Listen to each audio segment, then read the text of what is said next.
Okay, let's make a GIF. Well, you've done this before. I'm going to start out in Photoshop. So in a few minutes, I'm going to show you how to turn your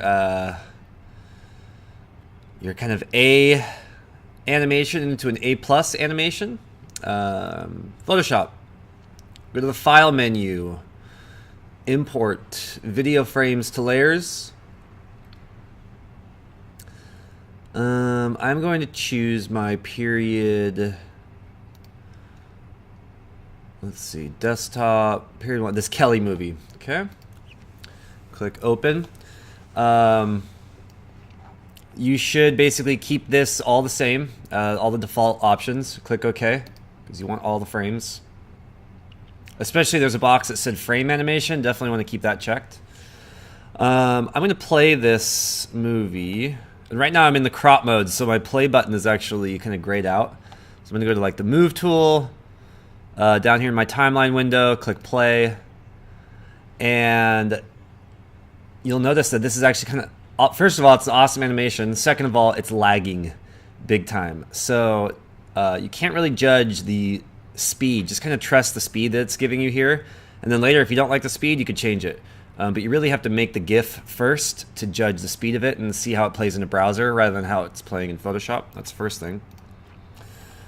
Next thing we're going to do is crop it.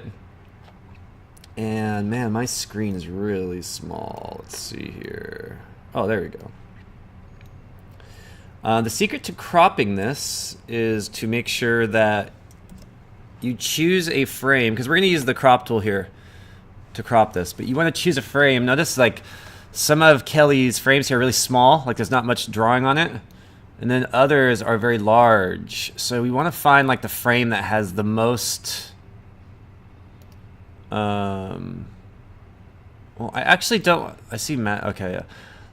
So you see, you want the frame that has kind of the most like coverage, like this, right? So this takes up, this kind of shows you how big your animation actually is. So I'm going to use this frame to crop. And we're going to get rid of all that light panel stuff. And I like these numbers sometimes, but it might be hard to crop this out. And actually when we add color, because I'm going to show you how to add color, that's going to be your kind of A plus work if you add color to this. So now I'm going to hit the return key to crop this. And that cropped the whole thing. Okay. Next thing we want to do is look at the top layer. So we're going to go to like, on this one it's layer 43. If I click on layer 43, we're going to start adding adjustment layers to add color to this. But you have to make sure that your adjustment layers all go above your top layer. This animation has 43 layers. Let me close with this so you can see it better. Yours might be only 20 or 24, right? So, but I'm still using the same frame 7. You're really just concerned about where you are here in the layers before you make an adjustment layer, which is under this little half circle. So click on the half circle. The first thing we want to do is, I'm going to make this, let me go, levels.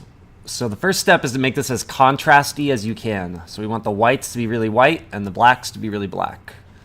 And in the levels window here, under the properties window, we can do that by dragging this black triangle here on the left to the right. Notice if I go really far, it makes it like really kind of dark, it even makes it red.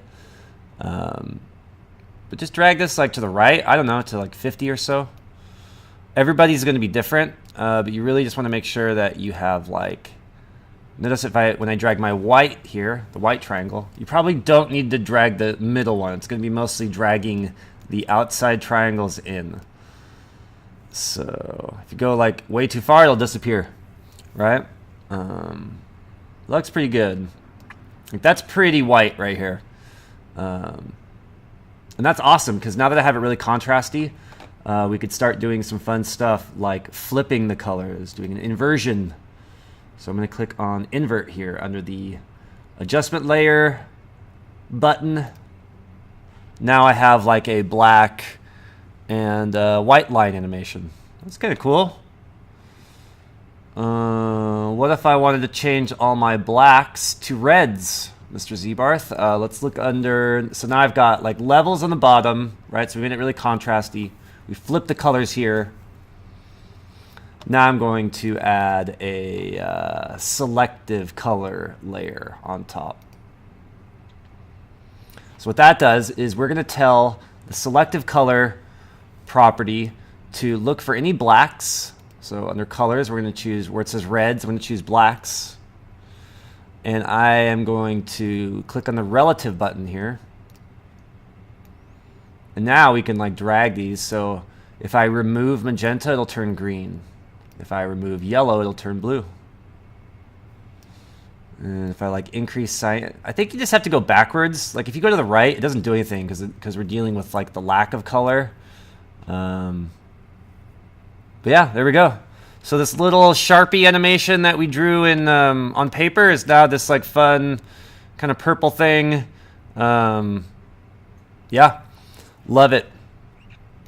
Post this file. Export, save for web. You've done this a few times now. And the width of this should be something like 800 pixels. So you'll know because it'll give you an error if it's not if it's too big. But 800 seems to be a good size. And then click save. Not done, but save. And turn this guy in, and we will be looping these in the window. Hope you enjoyed this assignment. It was kind of a crazy one.